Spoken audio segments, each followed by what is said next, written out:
Hello class 10 के student, आज हम आप सभी को पढ़ाने वाले हैं अभाज्य गुणनखंड विधि द्वारा कैसे एलसीएम और कैसे एचसीएफ निकाला जाता है, जो कि मोस्ट प्रीवियस क्वेश्चन है 2026 में बोर्ड एग्जाम के लिए। ठीक है, जितने भी क्लास 10 के जेक बोर्ड के स्टूडेंट हैं उनके लिए ये क्वेश्चन बहुत ही इंपॉर्टेंट है। अभाज्य गुणनखंड विधि द्वारा एचसीएफ और एलसीएम किस तरह से निकाला जाता है, ये क्वेश्चन नंबर 31 में आता है, मतलब 31 क्वेश्चन नंबर में आता है। मतलब कहने का मतलब ये है कि एग्जाम जब आप देने के लिए जाइएगा तो टोटल क्वेश्चन बोर्ड एग्जाम में मैथ में कितना होता है, तो 1 से लेकर 52 तक होता है, जिसमें से 1 से लेकर 30 तक आपका ऑब्जेक्टिव रहता है जो टिक मरवा रहता है। उसके बाद 31 नंबर से लेकर 52 नंबर तक आपका रहता है सब्जेक्टिव, जो आपको लिख कर एग्जाम देना पड़ेगा। तो जो 31 नंबर क्वेश्चन में आएगा वो सेम टू सेम आपको इसी तरह से क्वेश्चन देखने के लिए मिलेगा। ठीक है, जो कि प्रीवियस ईयर्स में देखा गया है कि सेम टू सेम इसी तरह से क्वेश्चन देखने के लिए मिलता है कि अभाज्य गुणनखंड विधि द्वारा आपको एलसीएम और एचसीएफ निकाला जाता है। तो चलिए आपको सिखाने के लिए बहुत ही सिंपल तरीका बताते हैं। सबसे पहले क्वेश्चन को पढ़िए। क्वेश्चन क्या दिया गया है कि अभाज्य गुणनखंड विधि द्वारा 96 और 404 का एचसीएफ और एलसीएम ज्ञात करें। तो इसे ज्ञात करने के लिए सबसे पहले आपको क्या करना पड़ेगा कि सबसे पहले आपको लिखना है कि 96 का अभाज्य गुणनखंड विधि। इस तरह से आपको लैंग्वेज में आपको लिखना पड़ेगा कि 96 का अभाज्य गुणनखंड विधि। इस तरह से अगर आप लिख दीजिएगा तो एग्जामिनर बहुत खुश हो जाता है और खुद देखकर आपको बहुत ही अच्छा नंबर बैठा देते हैं। ठीक, इसके बाद क्या कीजिएगा कि देखिए जितना दिया गया 96 का अभाज्य गुणनखंड विधि, फिर और एक क्या दिया गया तो 404 का। तो यहाँ पर आपको फिर से लिखना पड़ेगा कि 404 का अभाज्य गुणनखंड विधि। ठीक, यहाँ तक कोई दिक्कत नहीं, यहाँ इतना दूर तक आपको लिखना जरूरी है, तभी आपको बहुत ही बेहतरीन कॉपी दिखेगा और एग्जामिनर जो है खुश होकर बहुत ही अच्छा नंबर बैठाएंगे। ठीक, तो लिखेंगे पहले 96 का अभाज्य गुणनखंड विधि और 404 का अभाज्य गुणनखंड विधि, जो आपको यहाँ पर दिया जाएगा। इसके बाद क्या करना है कि इन दोनों का आपको एलसीएम करना है। ठीक है, क्या करना है, सिर्फ एलसीएम करना है, बगल में कहीं एलसीएम करना, मतलब यहाँ पर नहीं, आपको वहाँ पर रफ से दिया जाएगा तो उसे आप पीछे में एलसीएम कर लीजिएगा। आपको हम यहाँ पर एलसीएम करके दिखा देते हैं। सबसे पहले क्या कीजिएगा कि 96 का हम लोग एलसीएम करते हैं। तो अगर 96 का अगर एलसीएम करेंगे तो 2 का टेबल में पहाड़ा में 96 आता है, तो 4 बार में आ जाएगा आपका 8, और इसको दे देंगे तो 16 हो जाएगा। तो 2 का टेबल में 16 आता है आपका 8 बार में। इसके बाद फिर से करेंगे 2 का टेबल में, तो 2 दूनी 4 और 2 4 8।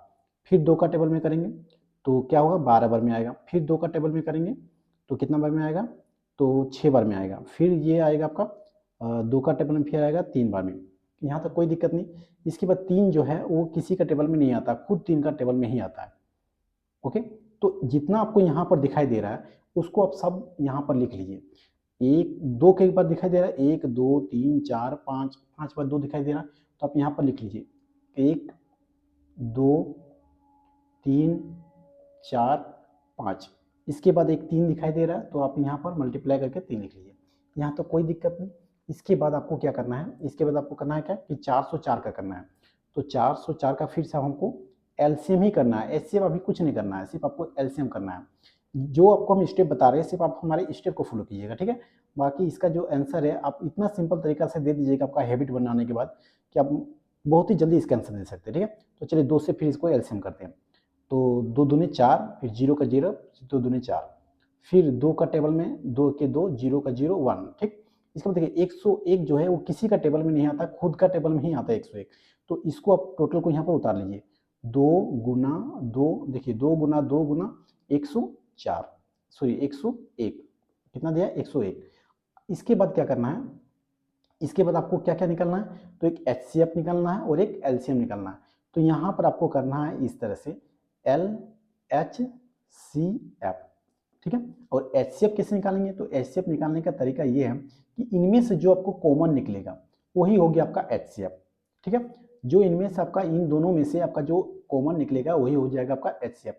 तो देखिए 2 और 2 कॉमन हो गया, तो यहाँ पर 2 लिख लीजिए, फिर मल्टीप्लाई कर लीजिए। फिर देखिए यहाँ 2 और यहाँ 2, 2 2 कॉमन आ गया तो इसको भी आप लिख लीजिए।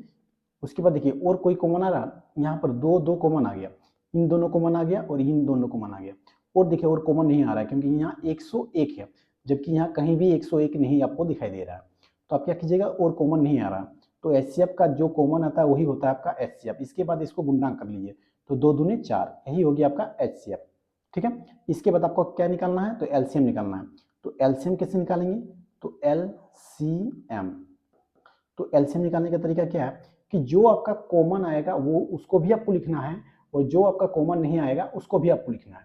ठीक है, कोई दिक्कत नहीं, जो आपका कॉमन आएगा उसको भी लिखना है और जो आपका कॉमन नहीं आएगा उसको भी लिखना है। तो जैसे दो दो कॉमन आ गया उसको भी आप यहाँ पर लिख लीजिए।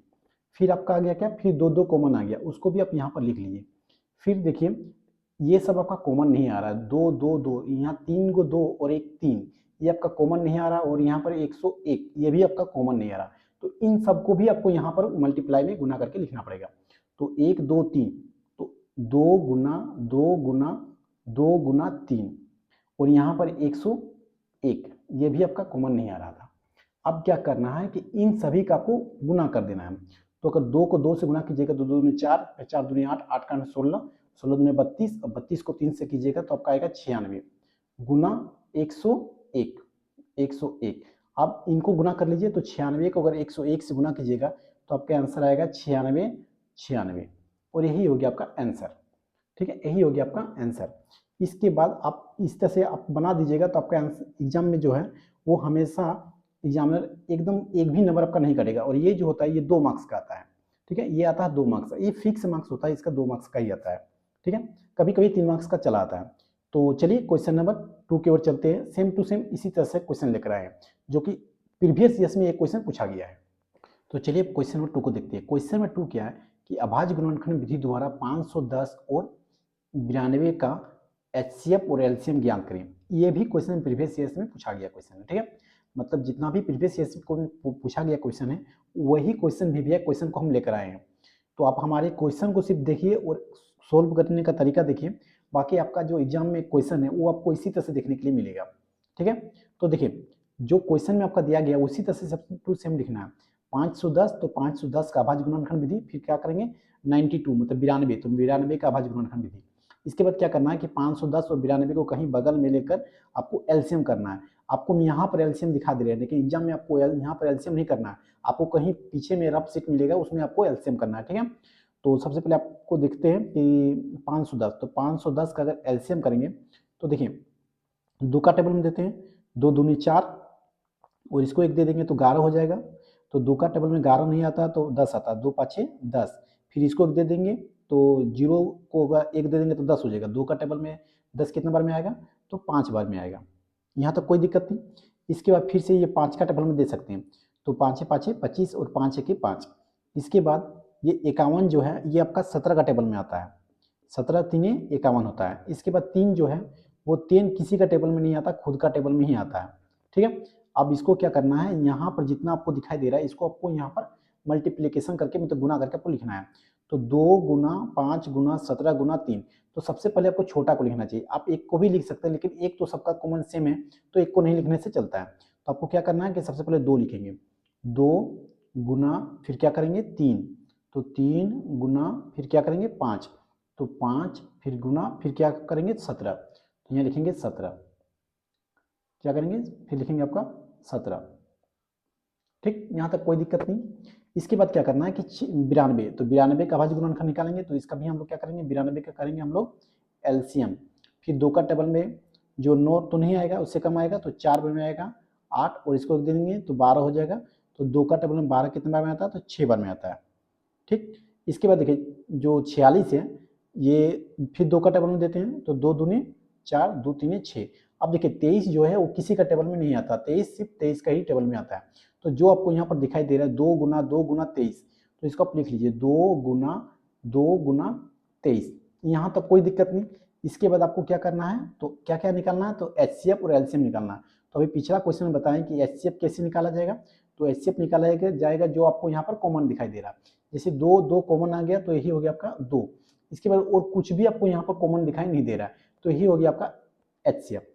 फिर आपका एलसीएम, अब हम लोग निकालेंगे एलसीएम, अभाज्य गुणनखंड विधि द्वारा एलसीएम, तो यही हो गया आपका अभाज्य गुणनखंड विधि द्वारा। ठीक है, तो एलसीएम का मतलब क्या होता है, जो कॉमन आ रहा है उसको भी आप लिखिए। तो जैसे 2 2 कॉमन आ रहा है तो उसको भी हम लोग लिखेंगे, और जो कॉमन नहीं आ रहा है उसको भी आपको लिखना पड़ेगा। तो जैसे 3 2 5 2 ये 5 23 और 17 ये सब कॉमन नहीं आ रहा, तो इसको भी आप यहाँ पर लिख लीजिए। तो 2 तो कॉमन आ गया था, इसके बाद 3 फिर 5 फिर 17 फिर यहाँ पर एक 2 और फिर यहाँ 23। ठीक है, यहाँ 23, तो इन सभी को आप क्या कर लीजिए, गुना कर लीजिए। तो अगर सभी को अगर गुना कीजिएगा तो आपका कितना आएगा, तो आपका आएगा 23,460, इतना आएगा आपका आंसर। ठीक है, यही आएगा आपका आंसर। तो इसी तरह से आप बनाइएगा और एग्जाम में अगर इस तरह से बनाइएगा तो आपका बहुत ही बेहतरीन ढंग से दिखेगा और आपका एग्जामिनर जो है वो बहुत ही अच्छा तरीका से आपका देखने के बाद आपका नंबर बहुत अच्छा बैठा देंगे। ठीक, तो चलिए क्वेश्चन नंबर 3 की ओर चलते हैं। तो क्वेश्चन नंबर 3 क्या है कि अभाज्य गुणनखंड विधि द्वारा 336 और 54 का एचसीएफ और एलसीएम ज्ञात करिए। तो इस क्वेश्चन को आपके लिए हम छोड़ दे रहे हैं। ठीक है, आप लोग इस क्वेश्चन को खुद बनाइए ताकि आपका प्रैक्टिस हो सके। और अगर आप हमारे चैनल को सब्सक्राइब नहीं किए हैं तो जरूर से जरूर सब्सक्राइब कर दीजिए, क्योंकि ये हमारा पहला वीडियो है इस चैनल का। इसके बाद हम इसी तरह से इंपॉर्टेंट क्वेश्चन को लेकर आएंगे आप लोगों के पास। तो आप हमें सपोर्ट कीजिए और जितने भी दोस्त हैं आप लोग का जो क्लास 10 के बोर्ड एग्जाम देने वाले हैं, जेक बोर्ड का, उन्हें भी आप शेयर कर दीजिए। तो चलिए मिलते हैं नेक्स्ट पार्ट में, तब तक के लिए धन्यवाद, टेक केयर।